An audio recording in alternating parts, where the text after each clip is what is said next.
Imagine moving into your dream home, far away from the constant rules and endless demands of a homeowners association, only to find yourself dragged into drama you never signed up for.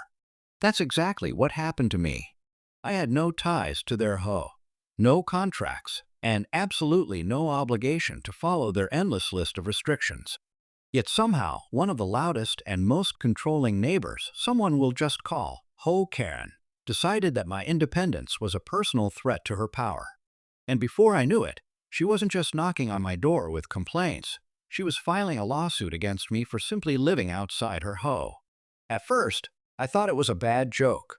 How could someone possibly sue me for not being part of their neighborhood group? But when the papers arrived, I realized she was dead serious.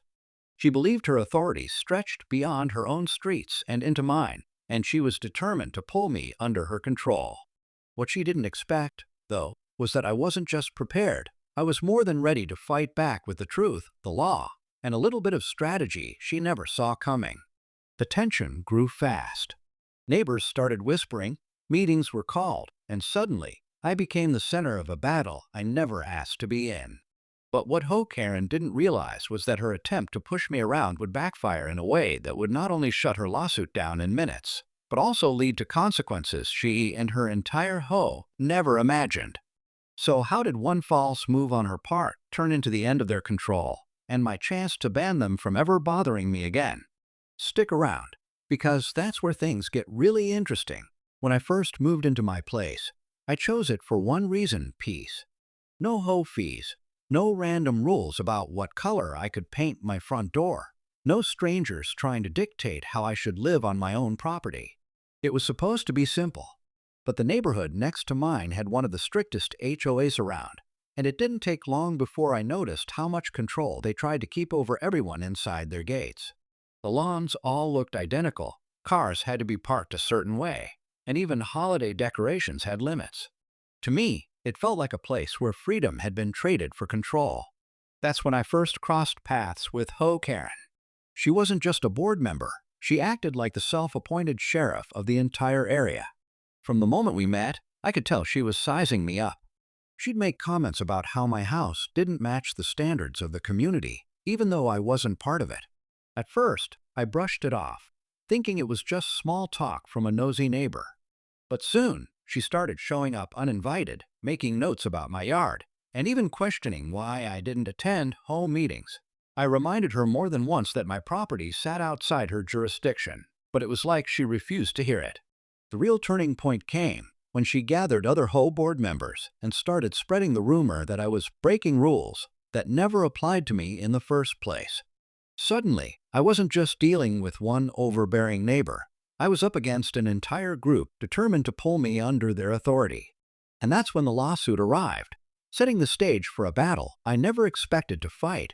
The lawsuit wasn't just a piece of paper. It was a statement that HOA Karen and her board were willing to go to war over something that had nothing to do with them. Inside those documents, they claimed my property fell under their community guidelines because of some outdated map they dug up. It was a stretch, and deep down I knew it wouldn't hold up. But the fact they went that far told me this wasn't just about rules. It was about control. Word of the conflict spread quickly, and soon I noticed neighbors watching more closely whenever I stepped outside. Some of them quietly supported me, admitting they were tired of the HOA's constant interference, but were too afraid to speak out. Others avoided me, worried that siding with me might put a target on their backs. It became clear this wasn't just my fight. This was a battle that reflected what so many others were dealing with behind closed doors. Meanwhile, Karen doubled down. She paraded around the neighborhood bragging that she was protecting the community from outsiders, painting me as some kind of rule breaker who needed to be brought in line. The irony was, I wasn't breaking a single law or regulation. I was living freely, and that seemed to bother her more than anything. Behind the scenes, I started digging into the HOA's records, trying to understand why they were so desperate to claim power over land that wasn't theirs. What I found hinted at something bigger than a personal grudge. Their entire system relied on fear, and if I exposed the truth about how fragile their authority really was, it could unravel everything they had built.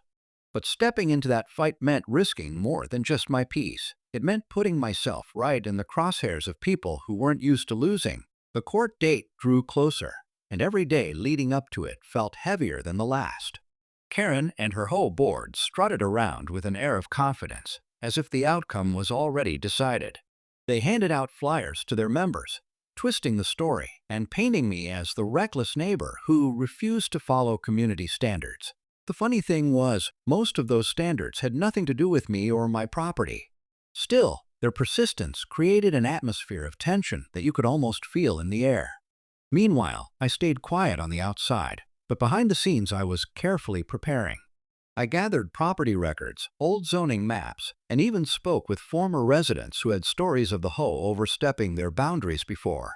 Each piece of evidence was like another brick in a wall I was building, waiting for the right moment to reveal it. The more I uncovered, the more it became clear that Karen's obsession wasn't just about me. It was about keeping everyone else in line through intimidation. If I won, the entire HOA's grip on the neighborhood could start to crumble. The pressure reached its peak when one evening I noticed HOA board members standing just across from my driveway, pointing and whispering. It wasn't just annoying anymore. It was personal. They were determined to make an example out of me. But what they didn't know was that their so-called case had a fatal flaw that I was ready to expose at the perfect time. As the morning of the hearing arrived, I could feel the tension like a storm about to break. Karen walked in with her usual smug smile, papers clutched tightly in her hands, while I sat calmly, waiting. Everything was about to come to a head, and in just a few minutes, the entire room would see the truth. Just when I thought I had everything lined up perfectly, the hearing took an unexpected turn. Karen's attorney stepped forward with a new piece of evidence that hadn't been included in the original filings. It was a decades-old amendment buried deep in the county records, one that supposedly extended HOA oversight to surrounding properties connected by shared access. The moment those words were read out loud, a wave of murmurs filled the room. For a split second, I could see Karen's smug grin grow wider, as if she had finally found the ace that would crush my defense. My heart sank, but only for a moment. I knew this was her way of raising the stakes, trying to shock me into backing down. What made this twist even more unsettling was the fact that I hadn't seen this amendment in all my research. It was real, yes, but the way they were interpreting it was a stretch.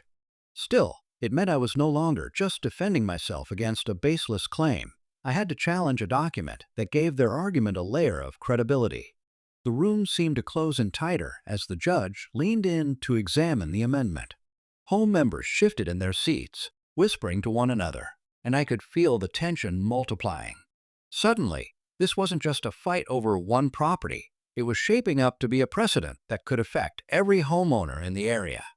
If Karen succeeded, the HOA would gain power far beyond its original boundaries, setting a dangerous example for other associations to follow.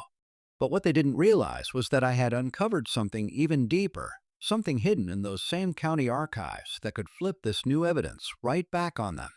I just had to time it right. The judge carefully studied the old amendment as Karen's attorney proudly explained how it gave their HOA authority over my property. For a moment, it looked like the tide was turning in their favor. Karen sat tall, smiling as if she had already won. But when it was my turn, I calmly stood and presented what I had been holding back, a more recent county ruling that directly invalidated the amendment they were leaning on. The document made it clear those shared access clauses had been struck down years ago because they were considered overreach. In fact, the county had specifically stated that HOAs could not extend power beyond their original boundaries without unanimous consent from affected property owners. The room went silent. Karen's smile faded as the judge read the highlighted passage out loud. What had seemed like her strongest card instantly crumbled in her hands. The lawsuit that she and her board had spent weeks building unraveled in minutes. The judge dismissed the case right then and there, ruling that the HOA had no jurisdiction over me or any property outside their established map. Relief washed over me, but at the same time, the look on Karen's face told me this fight wasn't just about rules. For her, it was about losing control. Then came the twist no one expected. As the judge finalized the dismissal, he also noted that filing a lawsuit under false or invalid claims could open the HOA to penalties. He ordered a review of their actions, which meant Karen and her board might soon be facing consequences far greater than losing a case against me. The very power they had tried to abuse was now putting them under scrutiny. And in that moment, I realized the battle was over, but the fallout for them was only just beginning. Walking out of that courtroom, I felt like a weight had finally been lifted. The lawsuit was gone. The hoe had been stopped in its tracks, and for the first time in weeks, I could breathe without the constant shadow of their threats hanging over me. Neighbors who had been silent before began reaching out quietly, some even thanking me for standing up to the hoe. It was clear that many of them had felt the same pressure I did, but were too afraid to push back. My case had opened the door for them to see that the HOA's control wasn't as unshakable as it seemed. For Karen, though, things took a different turn. The judge's order for a review meant her actions would be examined closely, and word spread quickly through the community. The same board members who once backed her with confidence now started distancing themselves, realizing she had led them into a battle they couldn't win. The whispers that had once been about me were suddenly about her, and it was only a matter of time before change hit their board. Back at my own home, I finally enjoyed the peace I'd originally moved there for. No more surprise visits, no more notes about rules that didn't apply, and no more intimidation. The biggest takeaway for me was simple. Standing your ground with the truth will always outlast fear and control. The hoe had tried to stretch its power where it didn't belong, but in doing so, they exposed their own weakness. In the end, I didn't just protect my home, I helped shine a light on how fragile false authority can be when challenged. And with that, I could finally put the fight behind me, knowing it was settled for good.